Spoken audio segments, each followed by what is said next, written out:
previewing football and laughing at maybe some fantasy.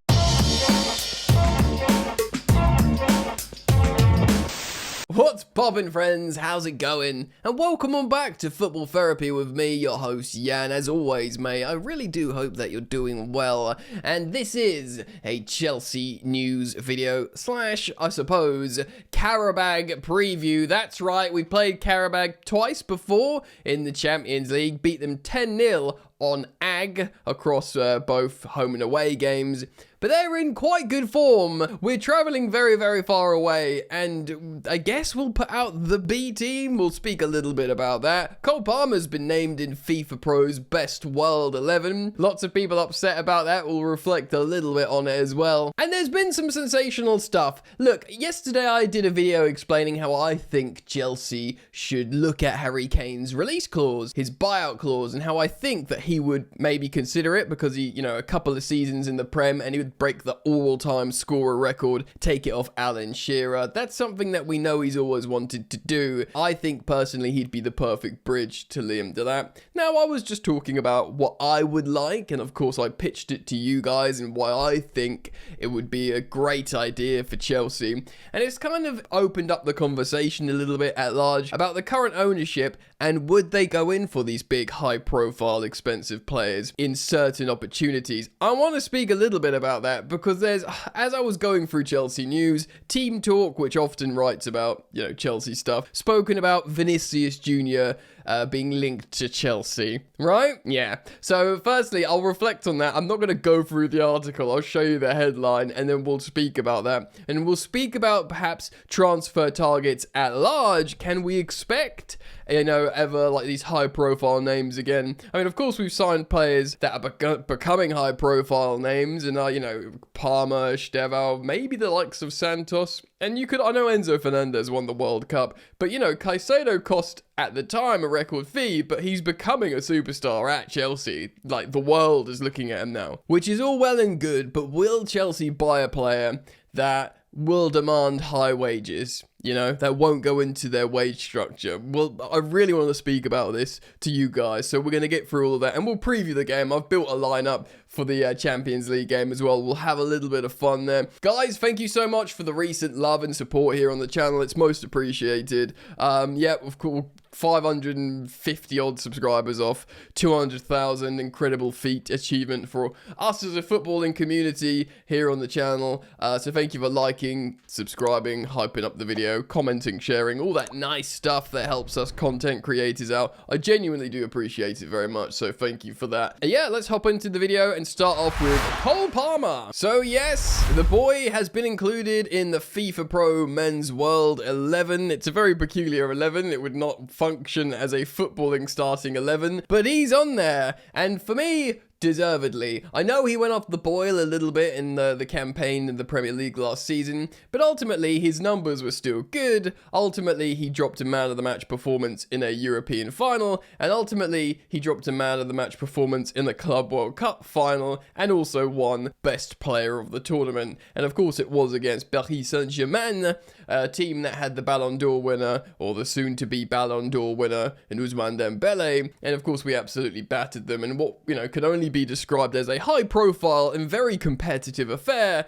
a competition that all teams involved did actually really want to win, and you could tell that by the fights on the pitch. Even Luis Enrique went to go and throttle Joao Pedro. It was heated, literally, metaphorically, etc. There were fights. We won it. We were the best. Cole Palmer was the talk of the town, and the town being New York. So yeah, he deserves to be in there in my opinion. Of course, there's a couple of players that have joined the argument. Harry Kane's not in there. It's Mbappe and Ousmane, do you know what I mean? And also Mohamed Salah. A lot of Liverpool fans would be like, well, Salah should be in there over Cole Palmer. He had an insane season and won the Premier League, and I'll understand the argument, but I don't think it's a travesty because Cole, the way he's performing on the high profile stages, is incredible. I'm a Mo Salah fan, I'm not a hater, but Salah will go through games ghosting and then just score a worldie out of nowhere, which is a great trait to have. But Palmer is like a playmaker. He'll float around, he'll be playing through balls, he'll be moving, he presses his nuts off way more than, Salah just sort of stays forward a lot of the time and just finishes off chances. Palmer works really hard, he presses, presses, he playmakes,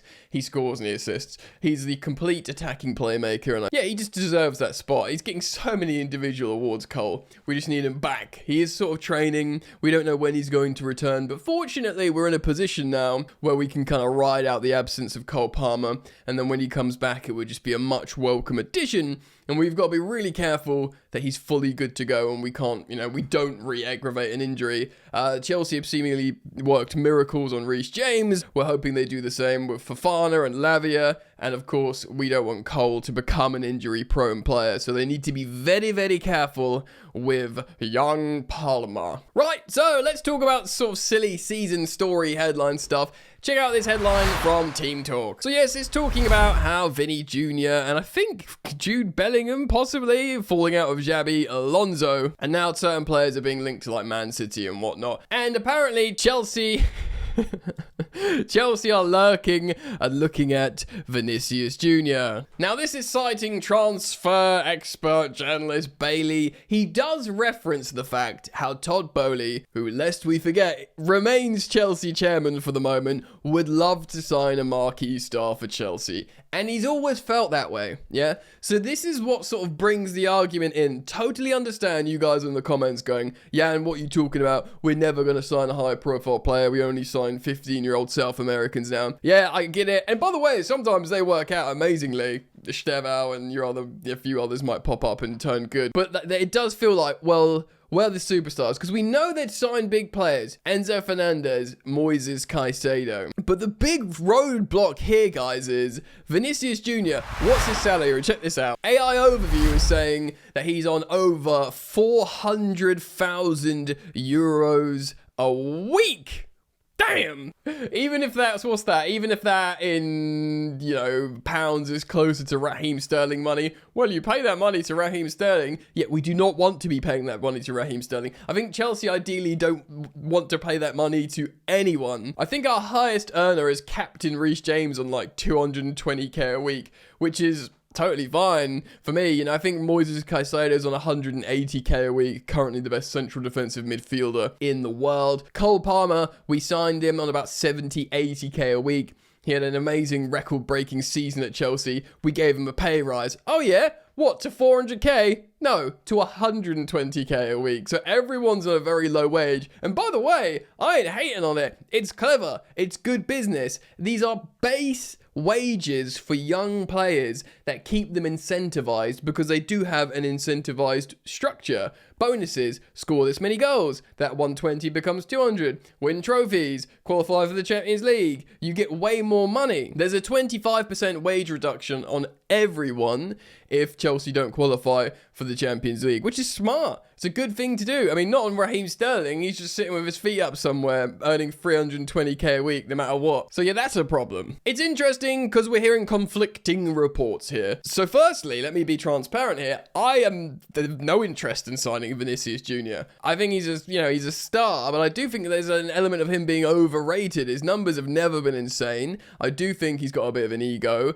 I do think also he suffered some abhorrent abuse, like racial abuse in La Liga, which is a terrible shame. I don't want Vinny Jr. at Chelsea. I think we're like okay for wingers. We've got the Brazilian superstar in Estevao. Palmer can play out wide. I quite like the look of Gittins and Garnacho, respectively, and see how they develop. Neto can play on both sides. I think we're cool. The reason why I wanted to talk about this is because I sort of spoke about this in yesterday's video about how I'd throw the temporary bag at Harry Kane for 2 years, 2+1. As you said, you spend 57 million. You spend about the same as you spent on Joao Pedro, but you get Harry Kane. Sure, there's no resellability, and sure, it'll be high wages, but not one person in that squad can say, oh, why are you giving Harry Kane more? He's about to, well, I don't know, he'll probably retire like late 30s, but he's at the end of his peak years. You're not. He scored a freaking 1,000 goals. He's won trophies now in, Bayern Munich. He's amazing for club and country consistently. He's the captain of England, like a top 3 international ranked team. I think there's some kids in there that go, all right, great. And I think actually some kids in there will be thinking, all right, great. Kane's in my team.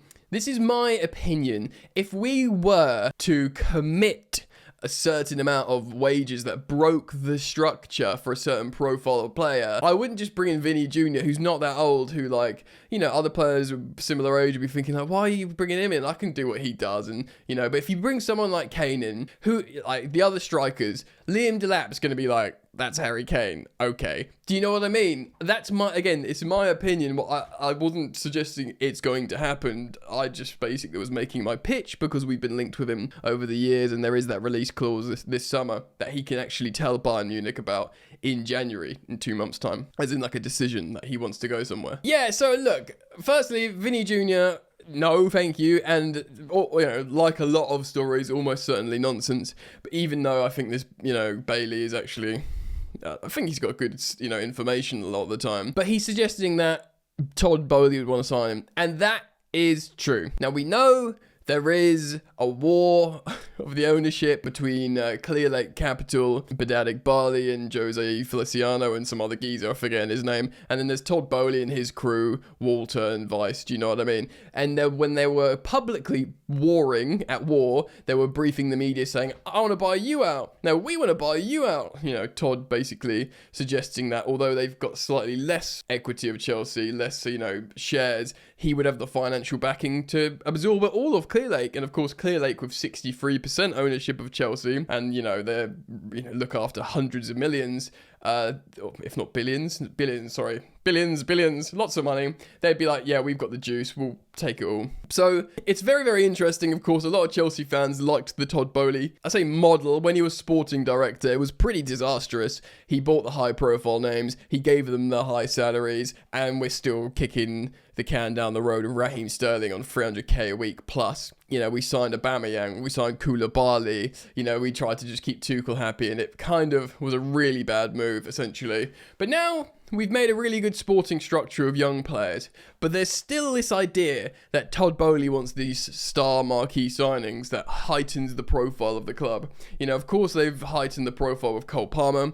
but they sort of gave birth to Cole Palmer as a star themselves, which is fine. But there's that idea that part of Chelsea, in perhaps Todd Boehly's perspective, who might be leaving Chelsea, I don't know, if Clear Lake win this war of ownership, especially now, of course, the stadium element of the battle seems to be lost on Todd's side. He obviously wanted to go to Earl's Court, which seemingly isn't an option anymore now, if we believe the BBC report from Nizar Kinsella. I speculated maybe that's the beginning of the end of Todd Boehly's 100% interest in Chelsea, and of course he and Mark Walter have now gone and bought like 85% of the Lakers. So is Todd's mind elsewhere? Does he want to go and buy superstars elsewhere? He doesn't get his Stamford Bridge relocation. Does that mean Clear Lake are going to win out on the ownership? And Clear Lake, you always see it, Bedadik Bali walking with the sporting directors.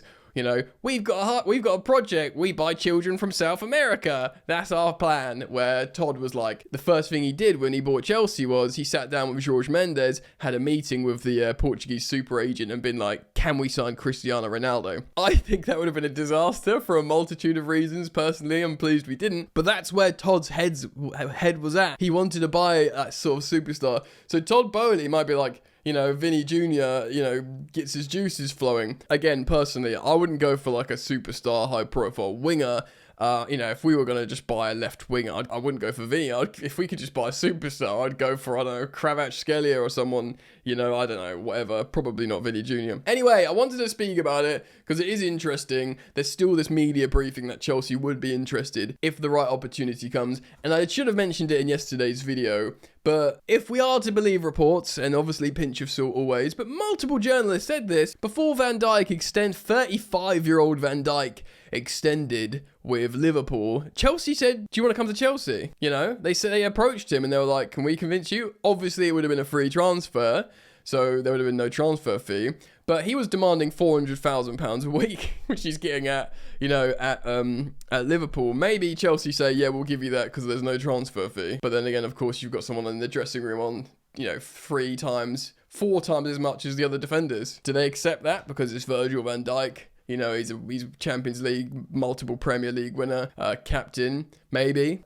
Chelsea made inquiries to sign Van Dijk. They will look at big names and high-profile earners, But that means they'll have to break the salary structure for certain profiles. And if and when that happens, and maybe it won't, but if and when it happens, we'll have to see how the rest of the Chelsea players react. Anyway, I wanted to speak about that. We're playing a game in the Champions League tomorrow, so let's move on and talk about Qarabag. Right, so Qarabag's last home Champions League game, they beat Copenhagen 2-0. This is the team they put out. It's a 4-2-3-1. I'm not going to pretend for 1 second I know who any of these men are. I'm simply showing you this because this is the formation and shape they played. Now, they did lose to Athletic Club last time out, but that was away, and of course they're a very good La Liga team. But Qarabag, I think they're on the same points as us in the league table, in the Champions League. They've been good this season. They are at home. We are travelling very far away to go and play them, and the last time they played a home game in the Champions League, they won 2-0.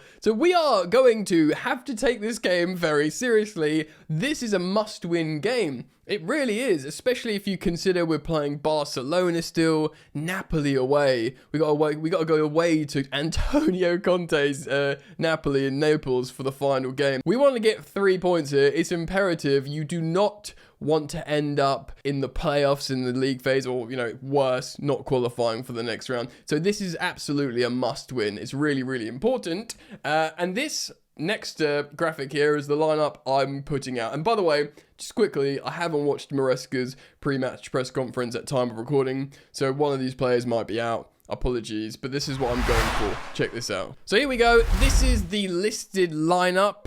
This isn't particularly the shape we'd see in and out of possession, but this is the listed lineup. So Jorgensen, I'm afraid to say, I think he's going to start against Qarabag. I'm very, very worried about it. I think he's looked terrible. And I personally would play Gargar Slonina over him, or just play Rob Sanchez, but I have a fear that Jorgensen's going to start. Tosin, I think, will start with Achampong. Achampong's rested. He'll definitely start here. Hato, as the left footer, will play in the left back position. Although Gusto's played a little bit, he should be good to go, and I'm playing him as at right back. I'm resting Fernandez and Caicedo, and I'm playing Santos and Lavia, who are both really talented players. The question would be, do they have the fitness and developed chemistry and, you know, match preparation to play together in a game like this? I hope so, and I'm playing Santos in a more reserved role than Maresca usually plays him. Buonanotte, of course, is always turned to as the number 10 in these rotational games. I need to see more from him rather than these just flash moments of technical ability. I want him to actually put his foot on the ball and take control of a game, because his chances will diminish. He'll obviously maybe start playing in the FA Cup, and who knows, maybe off the bench. But this is an opportunity to play another 90 and demonstrate what he can do. Now, Gittins, of course, has been rotating, and he didn't start last time out, so he'll start again here. I mean, this is still a Champions League game. This is a high-profile game, and similarly, Esteval, for the same reason, I'm starting on the right wing. Now, personally, I think the strikers will be 45 minutes between Delap and Mark Gue, but I think Delap will start. It's an opportunity to maybe get 60 minutes, maybe not 45, who knows, but we need to get Delap up to speed. I know he frustrated a lot of Chelsea fans with his really petulant, you know, cameo the other day, but he is probably Chelsea's starting striker if we can get him up and running, so I really do want to do that with 60 odd minutes, maybe 45 and then 45 for Gue, but I want to see him start with high energy, with, you know, a high energy Esteval and Gittins next to him, and this is my starting lineup. Now, of course, in possession, often you'll see it change. Maybe there's an inverting fullback, maybe there is a wide fullback, and I actually think in this instance we'll see the likes of Malo Gusto holding the width. So I'm going to show you the shape change slightly, and this is what I think Chelsea will look like in possession with the ball. So here we go. It's the box midfield. No inverting fullbacks. What we've got instead is Hato tucking in to be the left centre back, which he does very well because he is a left back or left centre back. It's the perfect role for him. Achampong is an amazing right centre back / right back. It's the perfect role for him. And Tosin goes into the middle to be the passing centre back, which of course is his role often when he comes in for like Colwell in the middle. He's got really positive passing metrics. It's the perfect formation for the those defenders in that shape, which means the box midfield will be completed by the double six of Santos and Lavia. Buonanotte goes into the left pocket. Estevao tucks into what will be his preferred position, which is of course a hybrid between right wing and number 10, and Gusto runs forward to hold the width on the right, and of course just Gittins on the left as a conventional left winger, and Delap. Of course, Gusto can underlap with Estevao if he wants, and Gusto's often played that position on the right pocket. For me, this is the perfect shape and lineup for these players, except maybe Santos playing a bit more reserved, but hopefully he can do that. Not bad for a B team, eh? Still pretty darn strong if you ask me. Now, Qarabağ are at home. They've scored goals at home in the Champions League. We've got Jorgensen in goal. I'm terrified. So I do think we'll concede, but I also think we'll win. I don't think we're going to slap them up, actually. I think we're just going to get out of there with 3 points in what might be a bit of a nervy game, and I'll kind of take that. So look, if with a rotated defense, and again, not to slag him off too much, and with Jorgensen in goal, I think we'll concede maybe a couple of goals. I do, but I also think we will score goals, especially with that attacking talent on display. I think we're going to win 3-2. And that sounds, a 5-goal thriller sounds pretty, it's like a scary and nervy. And of course, I want us to have a clean sheet. But I can just sort of see this happening with so much rotation. Should we rotate this much, like I've predicted? But it could still be a really positive story. A 3 points on the board. That's all that matters. And maybe Delap and Gittins score, who knows, like a Buonanotte goal, gets his first goal for Chelsea. Has he scored? I'm not sure he has. And then you walk away, nice story. 3 points, conceded goals, but rotated goalkeeper in defence. I'm happy. Let's get the ruddy heck out of here. Do you know what I mean? So that's how I see it happening, and that's kind of like I hope just basically we win no matter what. But let me know your thoughts. Leave them down in the comment section below. As always, I will thank you for joining me here on Football Therapy, for your continued support, for liking the video, for subscribing, hitting the bell if you subscribe, because that's important and I don't think many people do. So do hit the bell. Thank you for hyping up the video. And I'll see you back here very soon, probably after the Qarabağ game. Alright, take care. Peace. You ain't so tough with that bad boy talk. I'ma get it how I'm living, I'ma walk the walk. Outline my lines, I rap through thought. Body bag the verse, outlined in chalk. In my life seen trouble, hustle on the double. Silence on the trigger like my pick got a muzzle. Yo, chick like to guzzle, bad boy stay in trouble. I only love this paper, sorry I don't. I laugh me, baby.